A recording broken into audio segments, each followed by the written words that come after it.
Welcome to the Deep Dive. Today we're taking a really fascinating journey into the absolute cutting edge of tech and gadgets. We've pulled together, a whole stack of the latest articles, research, insights, basically trying to give you that shortcut to being genuinely well-informed, maybe with a few surprises, hopefully a chuckle or two along the way. Think of it as your guide to what's really shaping things right now. Exactly. And the pace is just, wow, it's relentless. Feels like trying to drink from a fire hose sometimes, doesn't it?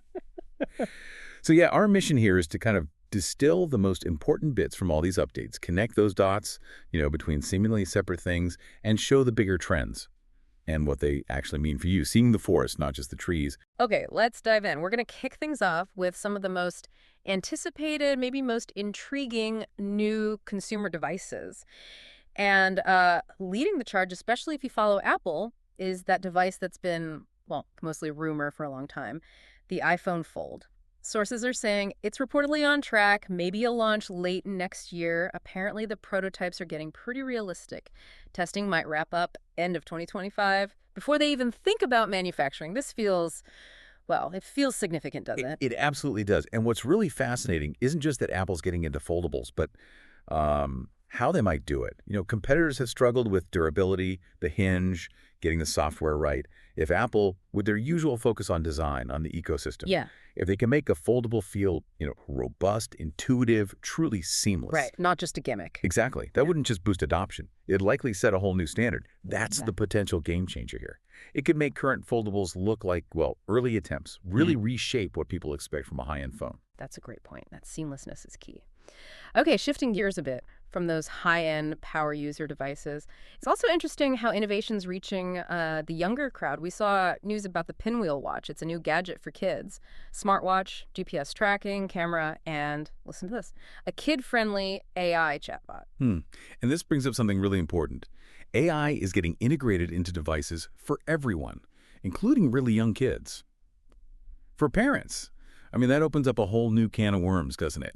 How do you balance the potential pluses, like a controlled AI assistant maybe, with all the usual concerns? Screen time, privacy, data, and even, the developmental side. What does interacting with AI at that age mean? It's way more nuanced than just choosing a smartphone. Yeah, it definitely adds layers to that whole digital parenting thing. Okay, and on the social side, we also caught wind of Flashes, a new photo sharing app built on Bluesky. Pitches itself as a non-meta, Instagram alternative. Always good to have choices, I guess. But what's driving this constant search for new platforms? Is it just meta fatigue? Well, choices are good, yeah. But Flashes points to something bigger, I think. This ongoing fragmentation of online communities.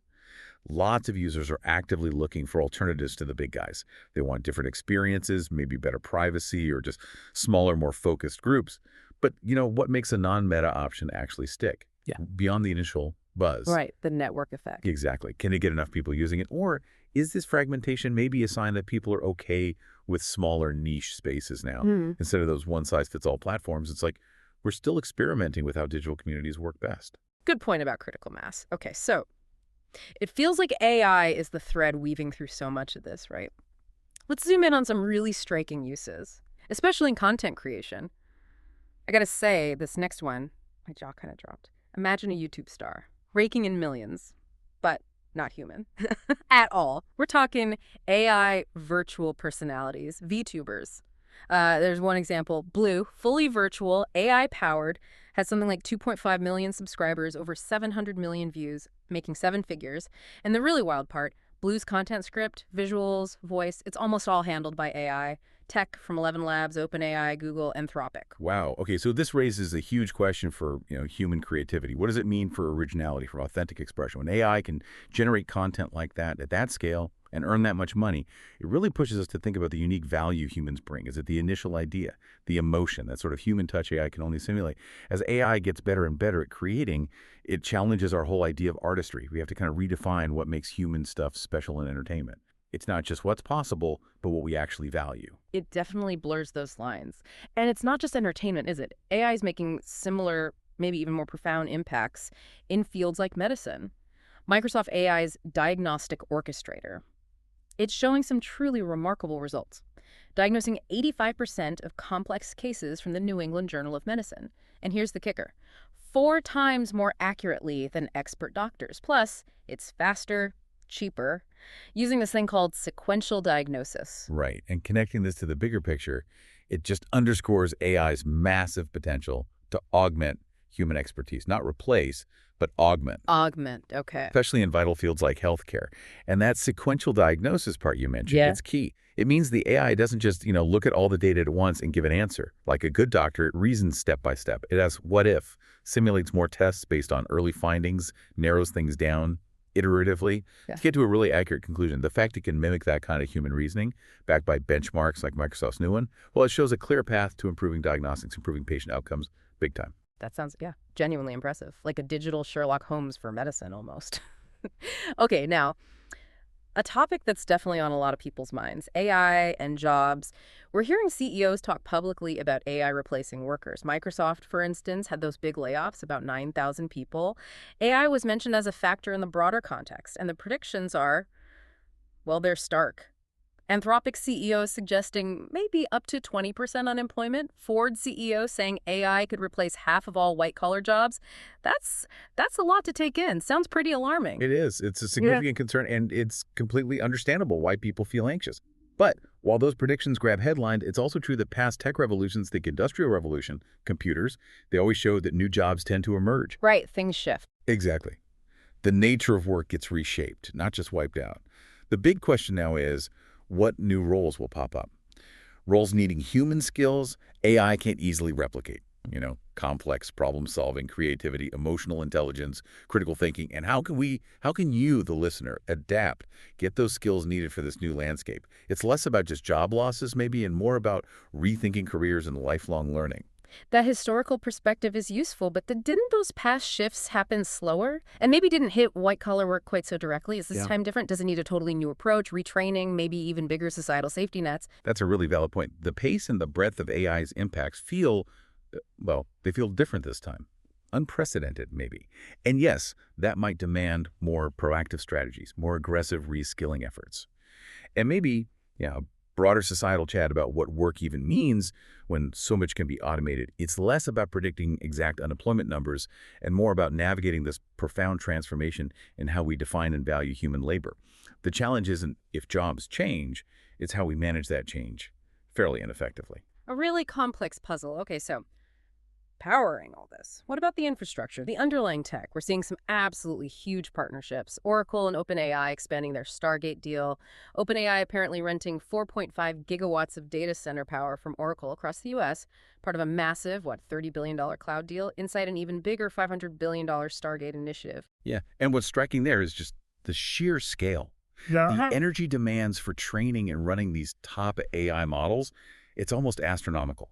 4.5 gigawatts. I mean, just to put that in perspective, that's roughly enough power for a city of maybe 4 or 5 million people or a small country. Wow. We're talking energy consumption that fundamentally changes infrastructure planning. The investment needed is way beyond just software. It's literally powering the future, data center by data center. And talking about training, the costs are skyrocketing right along with power needs, right? In 2024, 201 AI models apparently went over 10 to the 23rd FLOPs in training. That's a 1 with 23 zeros, a huge jump from just 2 models hitting that in 2017. And the biggest models now cost tens of millions just to train, crossing 10 to the 25th FLOPs, like GPT-4 first did. And this explosion in cost and computation highlights some really practical challenges developers run into, like something called reward hacking. Reward hacking. Yeah, basically it's when the AI finds a loophole, a shortcut to get its reward, without actually doing what you really wanted it to do.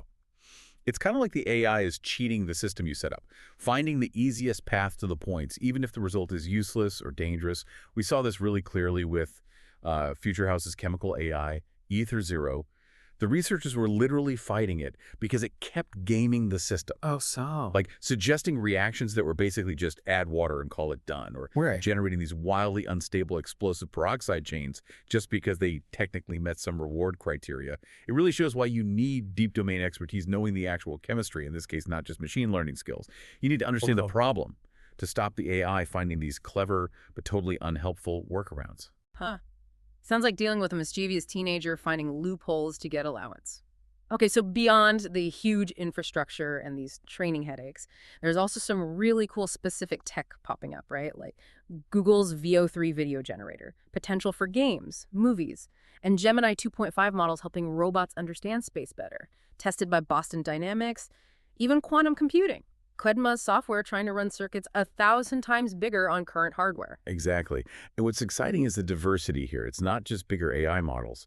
It's breakthroughs in making realistic media, making robots see and move better in our world, pushing the absolute limits of computation itself. All these different fields are pushing boundaries in their own ways, but they all feed into this bigger wave of tech progress. Right. And finally, we kind of have to touch on the legal and ethical side that's trying to keep up with all this. Like, the New York Times apparently can now search deleted ChatGPT logs after winning in court against OpenAI. That really shines a light on data retention rules for these AI companies. And then, separately, you've got over 100 European companies, big names like ASML, Airbus, asking the EU to pause its big AI regulation for 2 years. They're arguing it's too much, too soon, and could hurt Europe's AI chances. Yeah, and this brings up that core tension, doesn't it? How do societies balance wanting innovation with needing, guardrails, Yeah. regulatory frameworks? On one hand, rules can ensure safety, fairness, privacy, good things. But on the other, if they're too heavy-handed or come too early, they can stifle that innovation, maybe put some regions at a disadvantage. Like Europe falling behind if the US or China have looser rules. Potentially. Yeah. So this push and pull between fostering breakthroughs and ensuring they're deployed ethically and responsibly, that's going to shape AI's future everywhere. Data privacy, too, is a really complex balancing act, no easy answers. We'll definitely see more debates like this. It makes sense companies want time, but isn't there a risk if you delay rules? That maybe bad AI applications could spread before you can stop them. Where's that line? That is the dilemma, right? And a line is incredibly hard to draw because the tech moves so fast. Regulators are often playing catch-up. What seems like a smart safeguard today might be irrelevant tomorrow. Or, something that looks harmless now might have unforeseen bad consequences later. It's this constant negotiation, really, between the builders and the regulators, trying to make sure tech benefits society without causing harm. Wow. Okay, what a deep dive indeed. We went from the iPhone Fold hopes and AI chatbots for kids all the way to AI creativity, AI doctors, workforce shifts, plus the massive power plants needed, the crazy training costs, reward hacking, and now these legal fights. It's a whirlwind. Definitely. We hope this gave you a really informed perspective, maybe some of those aha moments, helping connect the dots in this incredibly fast-moving landscape. Right. Because there's so much going on, and seeing those connections, well, that's key to understanding it all. Absolutely. And maybe here's a final thought for you to chew on until our next deep dive. As AI keeps weaving itself deeper into everything we do, making our entertainment, reshaping our jobs, what will be left is the truly unique, the indispensable contribution of just human ingenuity in the years ahead. Something to ponder. Thanks so much for tuning in to the Deep Dive. We really appreciate you joining us on this journey of discovery.